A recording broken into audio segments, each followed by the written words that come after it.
Donc on a le tapis. Alors, sur le tapis, il y a des passants ici et en bas là. Donc le tapis, il se met toujours dans ce sens-là. Toujours les passants vers l'avant. Et sur le cheval, vous avez le garrot ici. Donc le tapis s'avance bien sur le garrot. Voilà. Ensuite, nous avons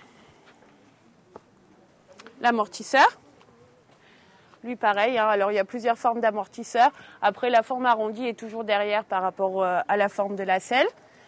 Bien devant aussi, au niveau du tapis. Alors, c'est pas toujours obligatoire. Il y a des chevaux qui n'en ont pas forcément besoin. Mais c'est quand même un confort pour le cheval, quoi. Ensuite, on met la selle. Donc, on est toujours à gauche du cheval. On passe la selle par-dessus tout ça. Alors, on la pose délicatement, hein. On l'avance bien au niveau du garrot. Et une fois qu'elle est avancée, en fait, là, on dégarotte. On appelle ça dégaroter. Ça veut dire qu'on surélève le tapis avec l'amortisseur au niveau du pommeau de la selle. Qu'on puisse passer une main entre le tapis et le garrot du cheval. Une fois qu'on a fait ça, on passe toujours un coup à droite pour vérifier que tout le matériel est bien mis. Là, c'est le cas. Ensuite, il y a le fourreau. Alors, les fourreaux, ça se met dans la sangle. Et c'est pour pas qu'ils blessent au niveau du passage de sangle, les chevaux. Parce que des fois, les sangles sont un peu raides comme ça. Et ça les blesse au niveau des plis ici.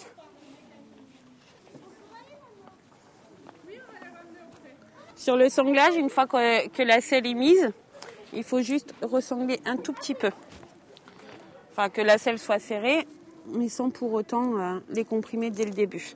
Donc en fait, sur le sanglon, il y a deux passants. Donc on ne le passe pas sur celui du dessous parce qu'autrement on ne peut pas désangler. On le passe sur celui du dessus. Et en plus, il y a une petite rondelle là pour que ça glisse bien. Donc un tout petit peu, voilà. Et de chaque côté. Voilà. Et une fois qu'il a marché un petit peu, on pourra ressangler avant de se mettre à cheval. Voilà.